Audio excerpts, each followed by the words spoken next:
Bonjour tout le monde, je m'appelle Ricardo, Canary Lotus sur Instagram, Ravelry, Facebook et YouTube, et je vous souhaite la bienvenue à ce 15e épisode de mon podcast créatif en langue française. Pour ceux qui ne me connaissent pas et qui arrivent pour la première fois, eh bien soyez le bienvenu. Ceci est un podcast dédié principalement à tout ce qui est art du fil, à savoir tricot, couture, un peu de broderie, du crochet et depuis peu laine feutrée. Pour ceux qui reviennent, eh bien, merci pour votre fidélité. Vous verrez que cette fois-ci, c'est un épisode assez particulier parce que pour la première fois depuis que je tourne ce podcast, eh bien, il n'y a pas de projet fini en tricot.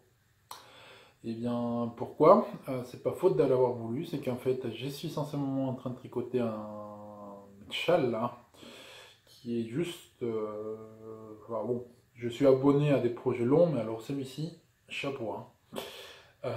Bref, qu'est-ce que je peux vous dire d'autre? Eh bien, cette fois-ci, la section Netflix sera consacrée aux films d'horreur japonais. Et c'est suite à une expo que je suis allé voir la semaine dernière qui s'appelle Fantôme d'Assis, je crois, qui est au musée des Quai Branly et qui, pour le coup, m'a donné envie de revoir donc, mes classiques de cinéma d'horreur japonais. Que je veux donc vous présenter en tout cas mes films préférés japonais d'horreur. Voilà. Sans plus tarder, je vous propose donc de passer aux sections classiques, à savoir projet terminé, projet en cours et ce que j'appelle donc blabla et achat, dans lesquels également il n'y en a pas beaucoup. Donc voilà. Écoutez, j'espère que vous allez aimer et je vous dis à tout de suite.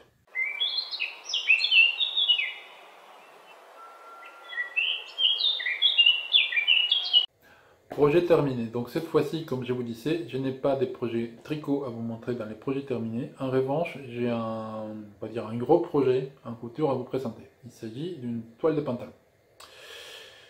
Comment je suis venu à faire cette toile?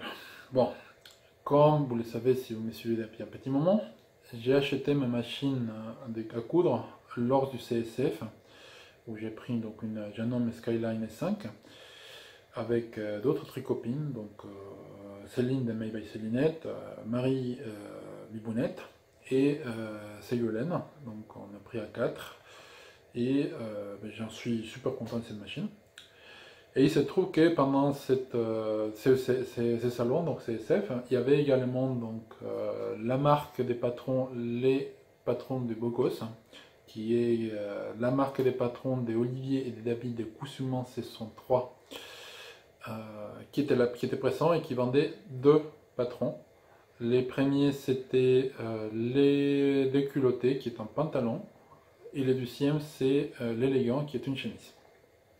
Moi j'avais pour idée que ouais c'est bon, d'ici 3 mois je vais avoir ma chemise. Ouais, bon, en fait j'ai reçu ma machine au mois de décembre et je ne l'ai pas touchée jusqu'à la première semaine du mois de février pour la simple raison que j'avais une peur bleue de la toucher. Quoi. Enfin, j'étais intimidé par la machine. Comme j'avais ce sentiment, j'avais décidé de prendre des cours de couture chez Brand Poussette et j'ai pris les cours de couture Les Essentiels, qui est un cours de couture avec 4 séances, dans lesquelles donc, on fait 2 séances avec des projets simples et une séance avec un projet un poil plus compliqué qui est un t-shirt femme en jersey, qui aujourd'hui ma femme porte et qui d'ailleurs vient d'être lavé pour la 3e ou 4e fois. J'ai suivi donc ces cours-là, et entre-temps, comme ce sont des cours espacés de 2 semaines, donc il faut compter encore 2 mois, donc à la fin du mois d'avril, j'ai enfin réussi à faire mon t-shirt, et entre-temps, j'avais eu l'occasion d'être à l'AVF, dans lesquels il y a encore une fois les patrons les beaux gosses, qui ont sorti cette fois-ci un autre patron qui s'appelle les décontractés, qui est ensuite. Et je me suis dit, c'est bon, ça va être mon premier, d'autant plus que pendant les salons, j'ai eu l'occasion de discuter pas mal de temps, aussi bien avec Olivier qu'avec David, et tous les deux m'avaient donné plein de conseils pour le coudre, avec en plus des conseils adaptés à ma machine, puisque j'ai cru comprendre que David a la même machine que moi. Donc j'étais aux anges. Je voulais les coudre, et là il y a quelqu'un qui me dit, fais attention, les patrons sont faits pour quelqu'un qui mesure 1,75 m. Je dis, ouais, il suffit de rallonger un peu. Non, en fait, non, ça ne suffit pas du tout. Il fallait faire de la gradation sur les patrons, et je ne savais pas faire de la gradation. Donc, du coup, profitant que j'avais encore des séances qui étaient en cours sur les fameux parcours, les essentiels des chevrons de Coussette, j'ai décidé d'acheter un bouquin de gradation et de poser des questions à ma pro de couture. J'ai trouvé au bout d'un certain temps deux bouquins, enfin un bouquin qui semblait me convenir, qui était un bouquin qui s'appelle de la série Devenir modéliste, de la maison d'édition Esmod et qui s'appelle La gradation du vêtement masculin. Quand j'ai acheté ce bouquin, il y avait un autre qui m'était suggéré, qui était celui-ci. Devenir modéliste, les vêtements masculins. Je dis, bon, si j'achète les deux, je n'ai pas des frais de port, bon bah, c'est bon, de toute façon, ça sera toujours utile. Donc j'ai acheté les deux bouquins, j'ai continué à chercher un peu des informations à droite à gauche, j'ai vu des vidéos sur YouTube sur la gradation où j'ai compris les principes, et j'ai compris assez rapidement quelles allaient être mes limites. Pourquoi? Parce qu'autant pour les hauts, il n'y a pas de problème, pour les basses, c'est pas la même chose. Moi, l'une des raisons pour laquelle j'ai toujours voulu prendre un cours, c'est qu'en fait, j'ai beaucoup de mal à trouver des habits à ma taille. J'ai toujours fait des sports qui font travailler énormément les quadriceps, et ben, racheter le corps des rêves, c'est une misère pour trouver des pantalons. Pourquoi? Parce que si ça va bien au niveau des cuisses, ça va pas au niveau de la ceinture, parce que la ceinture va être beaucoup trop large, elle va bailler, mais pas qu'un peu, hein, si je parle des 5-6 cm, des choses comme ça. Et si ça va bien au niveau de la ceinture, ça ne rentre pas au niveau des cuisses. Donc pour moi, il est donc extrêmement compliqué de trouver des pantalons, si bien que pour tout ce qui est habits pour aller au travail, j'ai été réduit, enfin aussi pour goût, hein, à prendre que des vêtements sur mesure, en particulier au niveau des costumes. Mais dès qu'on veut avoir quelque chose un peu casual, et bien là c'est une autre histoire, parce que par exemple, si vous cherchez des jeans sur mesure, il n'y en a pas beaucoup, déjà premièrement, et quand vous en trouvez, c'est souvent des prix qui sont exorbitants. Il y a quelques années, il y avait une boutique qui s'appelait Aigle Bespoke, et bon, avec des tissus d'exception certes, mais il facturait la bagatelle des 500 € pour un jean sur mesure, ce que je trouve complètement délirant. Autant dire qu'il est hors des questions que j'ai payé ça pour un jean. Et donc du coup, bah, pas de jean, tout court. Voilà. J'ai réussi néanmoins à trouver quelques jeans qui m'allaient avec des marques allemandes en particulier, mais bon, c'est toujours aussi galère. Du coup, moi, apprendre à coudre, c'était aussi pour ça. Enfin, c'était aussi et surtout pour ça. Du coup, quand j'ai vu quelles étaient les limites de la gradation, je me suis dit, bah non, ça va pas les faire. Du coup, je dis, bah tant qu'à faire, je vais faire mes fringues moi-même. De toute façon, j'ai un bouquin de modélisme. Un bouquin de modélisme qui est une mine d'or, mais alors un truc de malade. Par contre, qu'est-ce que c'est mal écrit. C'est un truc de malade. C'est incompréhensible. À des endroits, c'est vraiment, mais c'est du chinois. Hein. Les instructions ne sont pas données totalement en détail, ce qui fait que quand on va faire les tracés, c'est une vraie misère. Donc, en plus, moi, j'ai décidé de me lancer, donc, comme je disais, sur les pantalons, parce que au début, pour moi, ça va être enfin, en fait, non, je reprends l'histoire. Je me dis, je vais faire les suites, les décontractés, et en fait, quand j'ai commencé à dire, je vais faire de toute façon les patrons moi-même, parce que de toute façon, je vais faire plein d'adaptations, je me dis, bah, tant qu'à faire, je vais partir sur un pantalon, d'autant plus que, après, en discutant avec Olivier, il m'a dit, mais tu sais, si tu veux faire notre patron, bah, il faut commencer par avoir des difficultés avec les décontractés, donc les suites, après les déculottés, donc les pantalons, et à la fin, l'élégant, la chemise. Je me dis, ok, je fais pas comme les autres, c'est-à-dire que j'ai sauté l'étape de suite et j'ai commencé directement avec les pantalons. Du coup, pour revenir à ce que tu es en train de dire, c'est que j'ai posé mon pantalon et j'ai dit, bon, c'est un pantalon décontracté que je veux, donc j'ai pris les casual jeans, les casual trousers, et j'ai commencé à tracer mon patron. Bon, c'est des points à placer en fonction des mesures qu'on a prises. Donc, première difficulté, prendre les mesures. Moi, je les ai pris tout seul, ce qui fait que sur certains éléments, eh bien, c'est pas très précis. Par exemple, en particulier, la distance entre la taille et les genoux, eh bien, c'est une vraie misère à mesurer tout seul pour la simple raison que dès qu'on la mesure, ben, on s'éplie un tout petit peu, on modifie la mesure. Et que des début, c'était comme ça. Du coup, quand j'ai tracé les patrons avec en plus donc les difficultés, un patron enfin, les instructions qui ne sont pas forcément super bien écrites, les mesures qui ne sont pas forcément super bien prises, qu'est-ce qui s'est passé? Eh bien, tout est trop grand. Beaucoup trop grand. Je vais vous montrer quand même qu'est-ce que ça donnait. Donc, j'avais pris du tissu chez les Coupons de Saint-Pierre. lors d'une échappade qu'on avait fait avec Elodie et les Knitting Journey et Aurélie Lily Archéologie sur Instagram. Donc Elodie, pour ceux qui ne la connaissent pas, un super podcast sur YouTube également.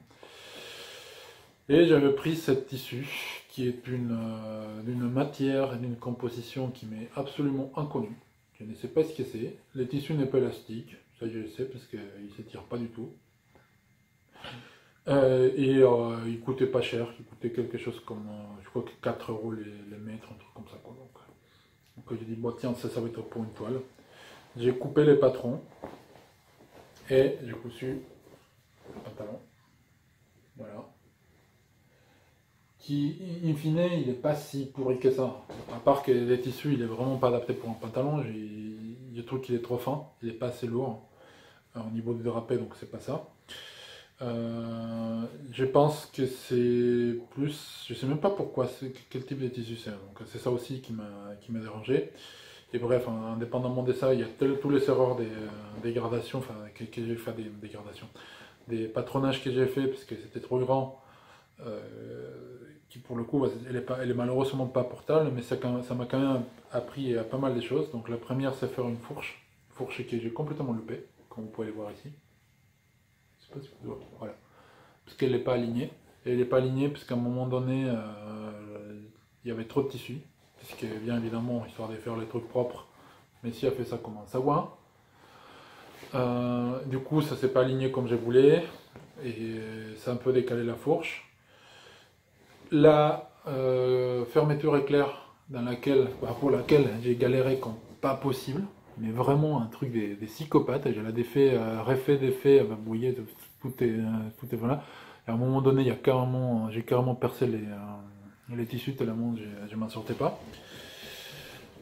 Et au final, j'ai quand même réussi à m'en sortir grâce à une première vidéo qui est une vidéo de chez Hello Superette. Hello Superette est une chaîne YouTube et aussi un compte Instagram. C'est un mec, et je crois que c'est juste son ami. Enfin, c'est un homme qui coud, un jeune, qui fait des choses, je trouve, assez simples, mais néanmoins, je trouve très bien. Pourquoi? Parce qu'en fait, c'est vraiment sa technique, c'est plus de la débrouille en fait. Il n'y a pas des techniques à proprement parler. Enfin, si, il montre comment faire des choses, mais en fait, ce qui est intéressant, c'est qu'il couse des choses sans patron. Et ça, j'ai trouvé ça très intéressant, parce qu'en fait, leur idée, c'est je prends un truc qui me va, j'ai des calques, et à partir de là, je suis capable de construire un patron. Et ça marche super bien ce qu'ils font. En plus, ils s'expliquent super bien. J'adore cette chaîne. Si vous ne connaissez pas, allez jeter un coup d'œil. Et du coup, j'ai utilisé leur vidéo de comment poser une fermeture éclair pour comprendre comment ça s'est passé. J'ai bien compris. Et après, j'ai trouvé une autre vidéo qui, elle est beaucoup plus claire, je trouve. Un poil plus. C'est une autre technique complètement différente, mais que je trouve très très claire. Je me souviens plus le nom de la chaîne, je vous mettrai le nom de la chaîne YouTube ainsi que le lien de la vidéo dans la barre de description. Et donc, voilà. Ça, c'est mon aventure avec la fermeture éclair. Après, quand j'ai posé la ceinture, eh bien, je vous avais dit qu'il y avait des problèmes des centimètres à rajouter à droite à gauche. Vous voyez les trucs? Et en fait, j'ai dû rajouter le truc pour la boutonnière, puisque j'avais mal calculé pour la ceinture. Et en fait, je me suis rendu compte en revérifiant donc, les patrons, c'est qu'en fait, j'avais pas forcément, comme j'avais pas forcément le soutien, en fait, j'avais juste une règle japonaise, mais j'avais pas d'équerre, j'avais une seule règle en plus. Et il y a des mesures qui pour le coup n'étaient pas tout à fait précises. Du coup, au lieu de tracer des lignes droites, j'ai tracé des lignes en biais, ce qui a rajouté des imprécisions dans les patrons. Résultat des comptes, j'ai juste allé m'acheter une équerre. Comme ça, c'est terminé, il y aura plus de problème à ce niveau-là. Je suis donc un peu plus équipé pour faire ce genre de tracés. Et j'ai quand même pas mal appris à faire des choses. J'ai aussi appris à faire des poches italiennes. Le seul problème ici, c'est qu'elles ne sont pas assez profondes. Mais globalement, je suis assez satisfait de la toile. Parce que bon, en dehors de cette erreur qui pour le coup rend vraiment l'habit importable, ça c'est terminé avec ça, c'est que ces trous là c'est impossible à porter. Mais en dehors de cette erreur, franchement, la toile est presque portable. Il faut par contre faire un gros ajustement parce que j'ai quand même 6 cm de trop dans la ceinture. Et puis l'ourlet il est beaucoup trop long, mais bon, c'est presque portable. J'ai quand même pas mal appris des choses et ça m'a donné envie de continuer à faire des patrons. Et donc de me lancer sur quelque chose qui, selon moi, c'est bon, j'ai appris à faire à peu près ce que je voulais, je vais sur faire un jeans. On en reparle dans la partie suivante, c'est-à-dire les projets en cours. A tout de suite.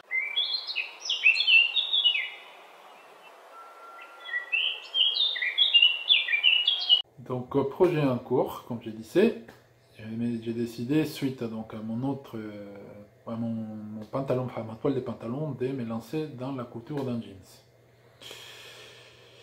Oui, c'était un peu ambitieux à mon avis, hein, mais bon. Hier, vous avez vu sur Instagram, si vous me suivez sur Instagram, que j'ai posté un certain nombre des photos. Hein. J'ai commencé à, enfin j'ai patronné, j'ai lavé les tissus, j'ai commandé les tissus et j'ai commencé à coudre. Voici ce que j'ai pour le moment. Donc une poche très discrète avec un tissu qui m'est offert par la boutiqueuse que j'ai trouvé joli avec ses pantalons. Des coutures avec de la double surpiqûre. J'ai compris qu'il y avait plusieurs techniques de couture pour faire ce type de choses. J'ai voulu faire des coutures, je sais pas comment ça s'appelle, repliées, je crois qu'ils disent. Bref, c'est une technique que je connaissais pas, que je n'ai pas réussi à faire, enfin je me suis mal pris, et du coup, comme je me suis mal pris la première fois, bah, du coup j'ai dû refaire ça partout pareil, histoire qu'il y ait quand même une uniformité, mais je vais quand même essayer ailleurs. J'ai quand même réussi à faire une très jolie poche, je trouve. Voilà. Et en fait, mes difficultés avec ça, c'est quoi? La première difficulté, c'est tout simplement que les tracés, c'est toujours pas ça. J'ai l'impression que j'ai fait beaucoup d'erreurs au niveau tracé. Cette fois-ci, j'ai pris quand même les soins de tout vérifier avant de me lancer à la découpe. Mais j'ai quand même constaté que j'ai encore beaucoup de progrès à faire au niveau du traçage. Ça, c'est le premier point. Deuxième point, c'est que quand j'ai acheté ces tissus que j'ai acheté chez ma petite mercerie, donc c'est un denim qui était marqué gris-vert, donc il est vert d'un côté et gris de l'autre. Moi j'aime bien les verts. Les gris aussi, il est pas malin, mais je voulais du côté vert. Parce que c'est pas très souvent qu'on voit un jeans vert, en tout cas pas pour moi. Qu'est-ce qu'il y a d'autre comme truc et comme difficulté que j'ai eu? Oui, donc j'ai acheté les tissus à Lava avec ces tissus là, donc j'ai pris, j'ai fait le choix d'aller acheter du fil et je dis je vais prendre le fil résistant. J'ai jamais réussi à coudre avec ces fils. Je pense qu'il est beaucoup trop épais. J'ai réussi à faire des coutures avec, mais uniquement des coutures droites. Donc pour un jean, il est hors des questions que je coude qu'avec des coutures droites. Enfin, j'ai cru comprendre que c'était pas la bonne méthode. Donc si c'est la bonne méthode, dites-le moi pour que j'arrête de m'embêter avec ça. Si ce n'est pas la bonne méthode, alors dites-moi avec quel fil. Enfin, si effectivement il faut faire que des points élastiques, ce que je fais. Alors dites-moi avec quel fil vous coussez vos jeans, parce que j'ai jamais, mais vraiment jamais, enfin, c'est bête, je n'ai pas les CC que j'ai fait avant, mais ces fils, c'est une catastrophe, quoi. De l'autre côté, il ne fallait pas trop se donner, c'est un fil très épais, il y a 33 mètres par bobine, donc c'est vraiment, c'est la corde, quoi. Donc, qu'est-ce que j'ai eu d'autre comme difficulté? Pour le moment, pas grand-chose, à part que hier soir, j'étais en train de coudre mon pantalon, avec, vous voyez, tout est surfilé. Je m'applique vraiment, là, je suis vraiment assez content. Là, il n'y a pas trop de trucs immondes. Ouais, de temps en temps, il y a une couture qui est partie un tout petit peu en biais, mais ça restait quand même très limité. Et en fait, j'étais en train de surfiler cette couture. Est-ce que vous la voyez? Ouais. Et là, il n'y a plus de fil. Donc du coup, j'ai dû arrêter les cours, ce qui n'était pas si mal que ça, dans la mesure où il était déjà 5 heures du matin d'aujourd'hui, hein. Du coup, bah, j'ai plus de fil, donc il faut que j'attende l'ouverture de la mercerie, bah, pas le lundi, parce que les merceries n'ouvrent pas le lundi, pour pouvoir acheter du fil et pouvoir continuer à coudre mon pantalon. Pour le moment, ça se passe bien. J'ai l'impression que les patrons, il n'est pas trop mal fait. Ma seule crainte, c'est en voyant les pantalons un peu à plat, j'ai peur que ce soit trop petit. J'ai peur que ce soit vraiment ajusté. On va voir ce que ça donne, mais je sais pas, je le sens pas. Je vais quand même continuer, je vais le faire. Je pense que je me suis vraiment pas mal investi déjà sur le travail de ces patrons. Pour le moment, franchement, il est loin d'être dégueulasse.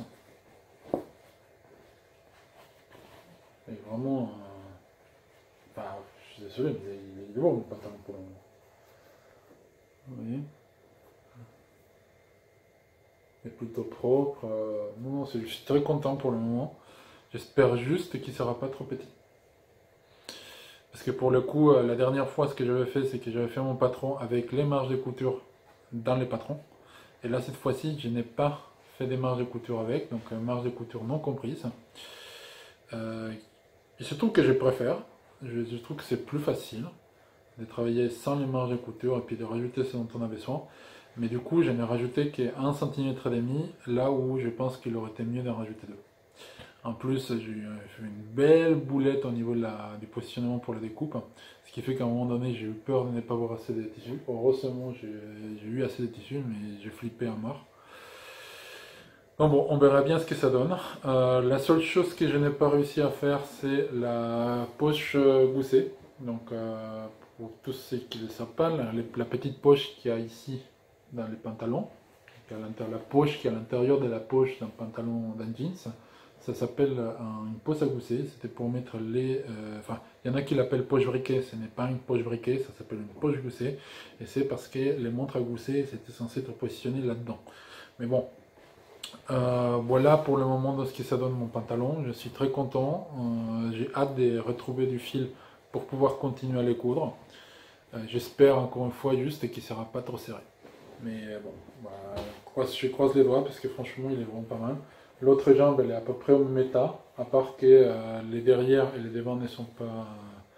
Enfin, il n'y a aucun travail sur les derrière, en fait j'ai fait juste les devants, donc avec les positionnements des poches, donc avec plusieurs emplacements, hein, donc les fonds des poches arrière, les fonds des poches devant, les, les trucs des tissus qui permettent de ne pas voir, de voir tout dans le même tissu, hein, plus les surpiqûres, etc. Enfin, tout ça c'était fait, il suffit juste d'assembler. Et cette fois-ci, je vais surtout m'appliquer avec la fourche pour que je n'ai pas le même résultat horrible de la dernière fois. Voilà pour ces pantalons, dont je suis pour le moment très content. Deuxième projet en cours, c'est un projet tricot que j'espérais pouvoir terminer pour ces podcasts, mais en fait, c'est juste pas possible. C'est mon châle que je tricote dans le cadre du CAL, Extreme Color CAL, que j'organise, et qui est des châles Coloriski, des Abi Dal, dont le nom des designers c'est Abinitz. Et c'est un très très joli châle, c'est une étole, avec 5 couleurs. Donc moi, dans les cadres du CAL que j'organise, c'est un CAL avec un swap. J'ai swappé 4 écheveaux qui m'ont été envoyés par des participantes à mon CAL. Et en fait, elles sont choisies de reproduire mon logo. Donc elles m'ont envoyé une laine de couleur verte de chez Arco Jones avec la soie. C'est une Mary soie quoi. Ils m'ont envoyé une laine jaune de chez Hedgehog Fibers qui est le coloris Fool's Gold. Elles m'ont envoyé une laine de chez... je sais plus, je vais vous mettre des informations derrière, mais c'est une marque, c'est une laine française. Je sais plus quel est le nom de la laine, mais c'est une laine bleue avec du violet. Qu'on s'appelle, ils m'ont envoyé une autre laine, enfin deux, ces chevaux d'une laine violette, hein, une avec des Gobble Gobble, et une autre laine des chez, je ne me souviens plus non plus. Je vous mettrai tout ça, tout ça qu'on s'appelle en information. Donc l'idée qu'elle s'avait en tête, c'était de reproduire mon logo, et donc pour compléter ça, j'ai décidé de rajouter une laine de chez Mylène, des couleurs orange, pour obtenir un châle qui aujourd'hui a reçu comme commentaire tiens, on dirait une pastèque, tiens, on dirait un melon. Voilà. Voilà mon châle melon, melon pastèque. Enfin, voilà. Et en fait, ce châle, il est très joli. Enfin, moi, je n'avais pas pensé aussi, j'avoue que ça m'avait bien fait penser une pastèque avec la disposition qu'elle a pour le moment. Mais j'aime quand même beaucoup, hein, c'est pas un souci. Ça m'a fait penser en fait quand on m'a dit melon et pastèque en même temps. Il y a un espagnol en Mexique, en tout cas, je crois qu'aussi en Argentine. Il y a une chanson qu'on utilise pour jouer qui s'appelle La Víbora de la Mar, qui est La Víbora, Víbora de la mar, por aquí pueden pasar, los de delante corren mucho y los de atrás se quedarán, dan, dan, dan. Una mexicana que fruta vendía, ciruela, chabacano, melón o sandía, verbena, verbena, maïs, aïe. Bon, un truc comme ça. J'ai plus le truc, ça fait longtemps que j'en passe ça.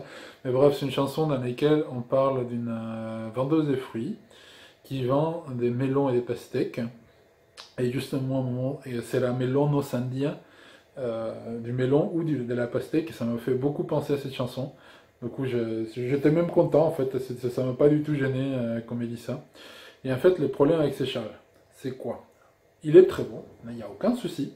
Par contre, c'est long. C'est long.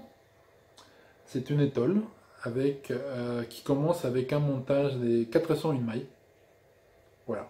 Et en fait, on travaille au minimum avec 401 mailles.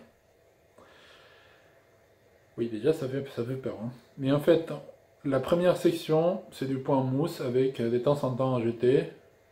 Voilà. Rien de méchant. Finger in the nose. C'est la section jaune. La deuxième section, c'est une section déjà un peu plus compliquée, puisqu'il y a des trous. Donc on fait des jetés, et puis des diminutions de temps en temps, de sorte à garder le même nombre de mailles, ce qui donne un joli effet comme ça. J'aime beaucoup, ça me fait très penser à du Stephen West, donc j'adore.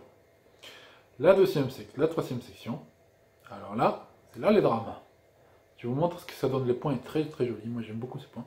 Par contre, il est long à faire. Donc, vous voyez, on dirait des petites torsades. On dirait des petites torsades avec comme une récille. C'est très particulier. Et en fait, ça s'appelle du knitted twist. Non, knit twist. Ou knit between. Non, c'est knit between. Je sais plus comment s'appelle les points. J'ai pas fait ne pas dire des bêtises. En fait, ça consiste en quoi ces points? C'est un point dont je vous parle pour la simple raison qu'il y a des vidéos sur internet auxquelles vous pouvez le trouver. L'idée c'est quoi? C'est que, en fait, au lieu de tricoter, je ne sais pas si vous allez voir quelque chose, au lieu de tricoter la maille comme vous feriez normalement, l'idée c'est de piquer entre les deux mailles qui suivent pour faire une augmentation. Et après, la maille qu'on aurait dû tricoter, on la glisse. Ce qui fait que chaque maille se transforme en deux mailles. Donc j'avais dit, si vous vous souvenez, qu'on avait 401 mailles. Si on fait ça avec 401 mailles, on va obtenir 802 mailles. La maille centrale, heureusement, elle se tricote toujours simplement, donc jusque là il n'y a pas de problème, mais néanmoins ça fait quand même 801 mailles. Et bien c'est ça le problème, c'est qu'en fait pour faire ces points là, j'ai mes trimbales avec des rangs de 801 mailles à l'endroit, et puis à l'envers il faut que je fasse 400 diminutions en rang envers. Voilà, enfin maille envers, pardon. Du coup en fait un rang c'est 30 minutes. C'est pas photo, c'est 30 minutes. C'est impossible de faire, enfin si c'est possible de faire plus vite, mais bon je ne suis pas là non plus pour faire la compétition. C'est juste long à mourir. Et ce qui me fait peur, c'est que j'ai cru comprendre, dans lisant les patrons, que plus les patrons, plus les sections avancent, plus ça devient compliqué. J'ai vu que la dernière section, c'était des mailles glissées. Si je vois que c'est vraiment trop pénible, je vais changer le pont. Parce que là, c'est long. J'aime beaucoup les patrons, j'ai hâte de terminer cette section, il me reste la moitié de la section à terminer. Demain, nous c'est RTTE, donc je travaille pas. Donc je vais tricoter toute la journée, donc ça sera terminé. Et l'objectif c'est de pouvoir porter ça à Clamart. J'aurais dit normalement que c'est impossible de porter avec le temps qu'il fait, mais en fait il fait un temps magnifique à Paris. Il fait froid, je trouve. Enfin, en tout cas, moi j'ai eu froid ce soir, j'ai dû me couvrir, alors que d'habitude j'adore sans couverture. Donc voilà, donc j'ai hâte de terminer mon melon pastèque. Voilà. Voilà. Je vous propose donc de passer au projet, enfin au Sacha, projet à venir et blabla. A tout de suite.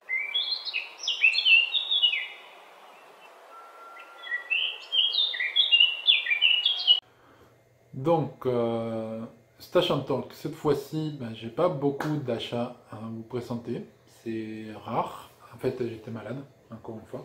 En fait, je fais que ça tombe malade. Et puis, dernièrement, je vais pas trop acheter parce que, bon, vous avez vu la taille de mon stock. Mon stash, ce serait pas raisonnable.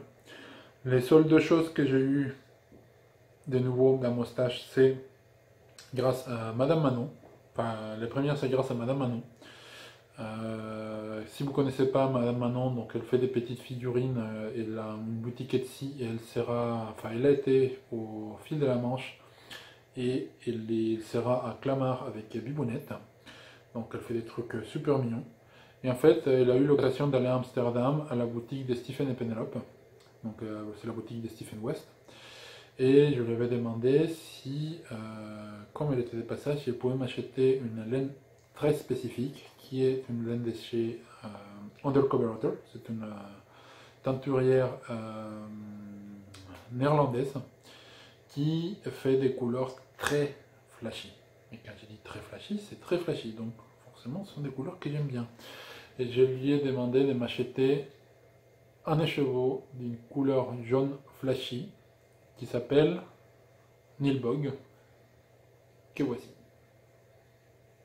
Donc voilà. Donc c'est une couleur que j'avais déjà utilisée. Je l'avais utilisée pour mon châle Retina Destroyer.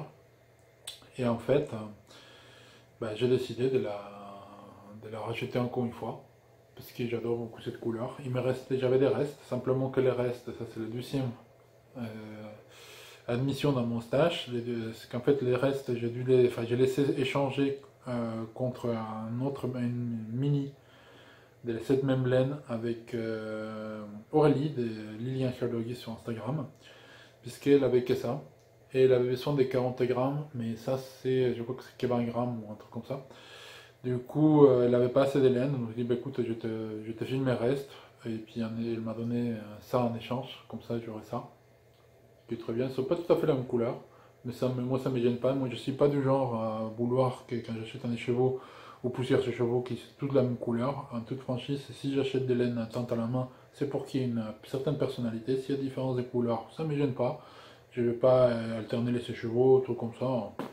Ça me dépasse de faire ça. Moi j'aime bien quand il y a des différences et je trouve que c'est ces différences-là qui font la richesse et la beauté justement de ces types de laines. Donc moi ça me gêne pas trop. Voilà. Après, bien évidemment, dans certains cas de figure, je peux envisager peut-être que ça me dérange un tout petit peu, mais même comme ça, je ne suis pas sûr que j'alterne la séjour. Bon, bref. Les derniers trucs que j'ai en ajout à mon stash, c'est ces magnifiques sacs projet qui a été fait avec amour par Margiva. Donc, elle a ramené ça au tricoté Montparnasse, très très joli. Voilà, avec une poche intérieure, une jolie étiquette qui dit fait avec amour. Et voilà, c'est un petit sac projet, hein. C'est clairement pas les trucs qui me permettra de stocker mes projets gargantuesques à 800 mailles. Mais en fait, il y a J'ai beaucoup, mais alors beaucoup aimé le tissu. Je sais pas où est-ce qu'elle a acheté, mais j'adore. Surtout parce qu'il y a des. C'est l'hibou et les porc-épics qui m'ont fait craquer, en fait. Et du coup, voilà. Du coup, il fallait qu'il soit à moi. Voilà. Voilà, voilà. Qu'est-ce que je peux vous dire d'autre que je n'oublie pas? Ah si, j'ai acheté aussi, quand j'achetais les tissus, j'achetais ces patrons Bourda, dont j'ai voulu m'inspirer pour mon pantalon, mais en fait, quand j'ai vu comme il faisait les trucs, j'ai dit, bon, au revoir. Donc je m'en suis pas servi, je m'en servirai pas. Donc si d'ailleurs si quelqu'un... Ouais, quoi que non, parce que je vais quand même m'en servir pour d'autres jours. Ouais, j'aurais dit que je pouvais l'offrir, mais en fait non, je peux pas, parce que je vais encore faire des trucs avec. Je vous tiendrai au courant. Voilà. Qu'est-ce que j'allais vous dire? Oui, les Clamart-Fil, donc les 5 et 6 mai, moi j'essaierai les 2 jours. J'espère ne pas trop craquer. Donc on pourra se rencontrer si vous êtes dans les coins. Il y aura aussi un tricoté Montparnasse qui sera organisé à l'occasion justement du Clamart-Fil. Il sera organisé les samedis à partir des 18h. Si vous venez, il y a la page Tricoter à Paris. N'hésitez pas, enfin n'hésitez pas, pensez bien à vous inscrire. Pourquoi? Parce que la dernière fois qu'on avait organisé quelque chose comme ça, c'était pour l'AEF, qui n'était pas forcément dirigé à de la laine. Néanmoins, il y avait quand même beaucoup de gens. Si il y a beaucoup de gens, vous risquez de ne pas avoir de place. L'endroit où on les fait ne peut accueillir que 60 personnes assises. Donc si on est plus nombreux que 60, eh bien, il n'y aura pas de la place pour s'asseoir, ce qui pour tricoter n'est pas forcément idéal. Donc pensez bien à vous inscrire. On mettra des informations sur le sujet en cours de semaine, pour ne pas dire aujourd'hui même en fin de journée. Voilà, pensez bien y aller, pensez bien à vous inscrire et je vous mettrai aussi un lien vers le site Clamart-Fil pour ceux qui ne connaissent pas et qui voudraient y assister. Donc ça se passe à Clamart, en région parisienne. Voilà. Je n'ai pas d'autre chose à vous dire, à part que si j'ai participé au CAL ICO, organisé par Mine Pelote, dont le but était de tricoter des objets avec des rayures, un peu comme des marinières, enfin pas comme des marinières. Et en fait, au final, j'ai pas pu terminer mon projet. J'étais censé tricoter les ravelots, mais au final, les ravelots, il est toujours en train de dormir et incessamment sous peu, il va être détricoté.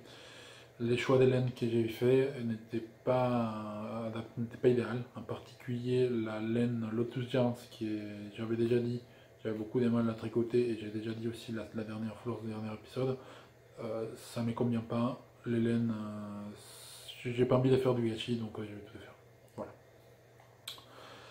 Voilà. Sans plus tarder, je vous propose de passer donc à la section Netflix. Pour ceux à qui ça n'intéresse pas, eh bien, je vous souhaite, vous pouvez partir maintenant. Je vous souhaite une bonne activité créative, que ce soit tricot, couture, crochet, enfin, peu importe votre activité, amusez-vous bien. J'espère que ça vous a plu et puis je vous dis à très bientôt. Au revoir. Et puis pour les autres, à tout de suite.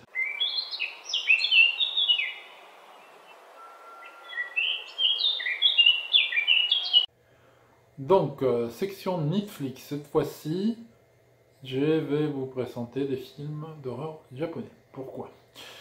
Pour ceux qui vivent en région parisienne, en ce moment, au musée des Quai Branly, il y a une exposition qui s'appelle Fantôme d'Asie, que j'ai eu l'occasion de voir la semaine dernière. Je vous mets quelques petites photos en incrustation. C'est une exposition que j'ai beaucoup aimé. C'était très marrant.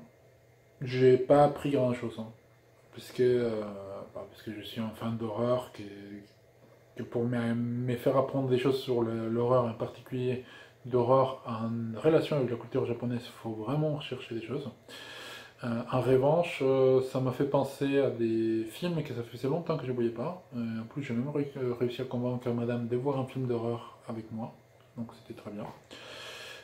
Et du coup, j'ai dit, bah tiens, puisque j'ai commencé à regarder un film avec ma femme, pourquoi pas faire un petit tour sur les films que je vous conseille de les regarder, puisque c'est des classiques, et essayer de montrer des films qui ne sont pas forcément très médiatiques. Donc, c'est-à-dire, on va, on va pas, je ne vais pas parler des Ringu, je ne vais pas parler des Noroi, je ne vais pas parler des, je sais pas, ouais, c'est les plus, je ne vais pas parler des, qui d'autre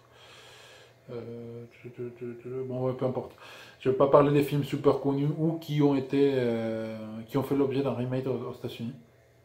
Parce que ce n'est pas l'objet. Enfin, typiquement, il y a un film dont j'aurais bien voulu vous parler qui s'appelle Cairo. Cairo, mais le problème de Cairo, c'est qu'il est connu aussi sous le nom de Pulse. Pulse, c'est une série de films d'horreur américains qui sont tous aussi nuls, aussi nuls les uns que les autres. Du coup, les films, pour moi, il a perdu un plus ou moins d'intérêt, quoi. Donc, je ne vais pas non plus parler de ça. Je mets quand même les trois références autres films dont je viens de parler, donc je sors des, mais sans plus. Je vais plutôt parler d'autres films qui sont eux moins connus et qui valent le détour. Donc le premier c'est Marabito, c'est un film de 2004, les directeurs c'est Takashi Shimizu, et c'est l'histoire d'un mec qui est un peu obsédé par la peur. Du coup, il est totalement barjot. Et en fait, du coup, il passe son temps à filmer des situations qui peuvent faire peur. Et à force de traîner dans des endroits glauques, il finit par trouver une sorte de porte interdimensionnelle dans laquelle il traverse vers un endroit où il n'aurait pas fallu qu'il y aille, quoi. Et dans cet endroit, il trouve une nana euh, qu'il décide de ramener chez lui. Et en fait, la nana, elle n'est pas clean, quoi. Je dirais pas plus. Un film que j'aime bien, c'est pas les meilleurs des films, mais c'est un film qui est assez original, qui reste un peu dans la même lignée que ouais, un peu dans la même lignée que Ringu. C'est un peu c'était au moment où il y avait l'apogée des films d'horreur japonais, en tout cas au niveau médiatique. Du coup, il souffre un peu des manques d'originalité sur certains éléments. Néanmoins, c'est un film qui se regarde très bien. Le deuxième film dont je voulais vous parler, c'est Houseu. C'est un film de 1977 de Nobuhiko Bayashi. Donc ça, c'est un classique à regarder impérativement. Comment le décrire? Houseu. Imaginez que vous prenez du LSD, que vous prenez de l'ecstasy et que vous regardez un film d'horreur. Voilà, c'est à peu près ça. C'est un film qui, ouais, en toute objectivité, c'est un gros nanar. Quand on le regarde, c'est un gros nanar. Pour la simple raison que c'est des effets spéciaux, mais plus cheap, on ne peut pas faire. Un jeu d'acteur mauvais, mais un point, c'est abominable. Et un scénar qui est tellement tordu que du coup, en fait, n'importe quoi, on peut faire n'importe quoi dans ces films, ça passe, parce qu'en fait, ça n'a ni pied ni tête. Mais du coup, l'ensemble fait que c'est juste génial. C'est un peu un de ces films où en fait c'est It's so bad, it's so good. Où en fait, au final, c'est génial parce que c'est mauvais, quoi. Enfin, c'est un film culte. N'importe qui aime les films d'horreur japonais, il connaît ces films. Et si vous ne l'avez jamais vu, regardez. Alors là, quand je dis ça fait pas peur du tout, mais du tout, ça fait même rire. Donc allez-y, génialissime ces films.